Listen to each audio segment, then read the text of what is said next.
He added it was business as usual at the museum on Sunday, although 70 other exhibits needed restoration. Hawass was made a cabinet minister last week.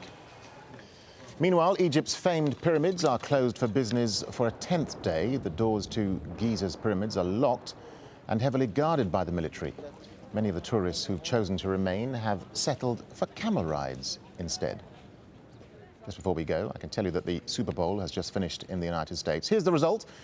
The Green Bay Packers beat the Pittsburgh Steelers 31-25 in Arlington, Texas. The Steelers trailed 21-3 at halftime, fighting back to within 3 points in the fourth quarter before Green Bay sealed their fourth title.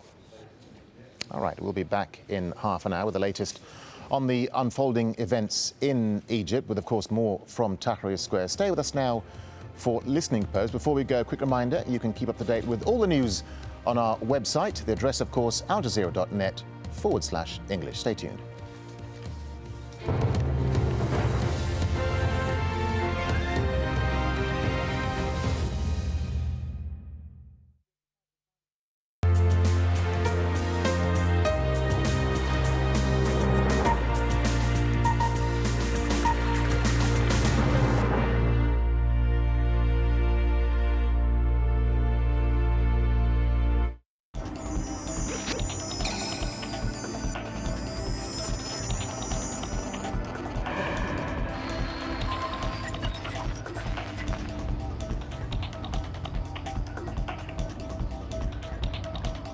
Barbara, Sarah, you're at the Listening Post. This week, Egyptians take to the streets in their millions, while the Mubarak government pulls the plug on media, old and new. WikiLeaks and the UK's Guardian newspaper, the battle is out in the open. Breaking the silence in Israel, giving voice to Israeli soldiers. We were told there are no innocents. Everyone is enemy. And Hosni Mubarak's TV address reinterpreted.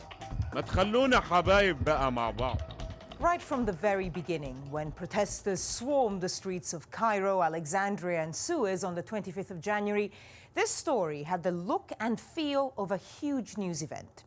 Anti-Mubarak protesters numbered in their millions, and mobs accused of being sanctioned by the Egyptian government struck back. Media attention intensified, and the government's battle to control the message grew more desperate. The authorities pulled the plug on the country's internet. They shut down the phone service for a while and escalated attacks on journalists. Al Jazeera had its broadcasting license withdrawn, and our reporters were even held under arrest for their coverage of events. As anti-Mubarak demonstrators orchestrated one of the biggest political protests in recent Arab history, Egypt's online activists and reporters from the region and around the world resisted government crackdowns. The Listening Post's Salah Khader reports now on a protest that came together online, dominated headlines, and sent tremors all the way from Sana'a in Yemen to Washington, D.C. in the United States.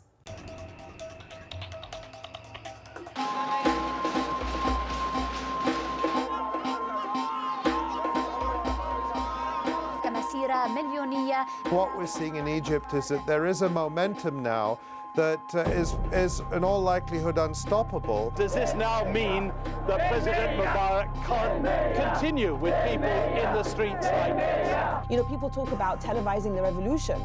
It's tweeting the revolution, Facebooking the revolution, videotaping the revolution, whatever we can. Thousands of Egyptians poured into the streets across the country. This is a very, very peculiar moment in media history, I think. I think this is a very revolutionary moment. Of all the bizarre output broadcast by the Egyptian state channel, this was surely evidence of the disconnect between the Egyptian state and its people. Simultaneous with Nile TV's broadcast of this music video were transmissions from global satellite television showing footage of over 1 million Egyptians amassed in Cairo's Tahrir Square. The contrast between state TV and satellite broadcasters was stark, but not surprising. When you look at the Egyptian state television, it's really, for many people, look at it a joke.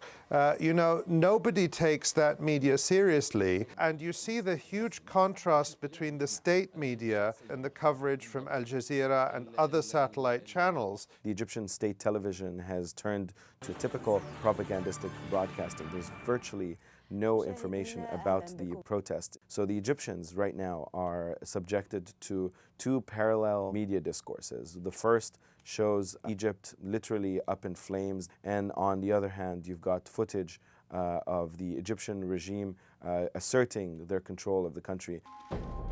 Asserting control isn't that easy anymore.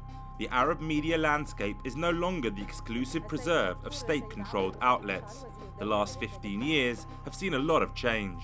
You've had the satellite television revolution that allowed Arabs, from Morocco all the way to Iraq to see what was happening in each other's countries. And then you had a kind of independent media revolution, which saw the birth of independent newspapers that were not affiliated to any political parties and obviously not the state. You've had the social media revolution, in which young people, the region is mostly young people, have taken to Facebook, Twitter, blogs, YouTube, all these new types of social media. But with revolt on the streets escalating, the Mubarak government grew desperate for control of communications. At midnight on the 27th, the government disconnected Egypt from the World Wide Web. The Egyptian government has stepped up its clampdown on the media and communication services. Since the early morning hours of Friday, the internet has effectively been shut down in Egypt. 4 of the country's 5 main internet service providers were ordered to shut down all international connections to the web in Egypt. An estimated 93% of the country's networks were unreachable. It was one of the most extensive internet blackouts to date, but it came too late. When internet connections came back briefly on the 2nd of February, we managed to speak with Mohammed Salim, a Cairo-based lecturer. He talked to us about his 6 days in Egypt's internet vacuum. I truly missed Facebook, I missed Twitter, I missed the internet, but there's something more powerful was being organized in the Egyptian street.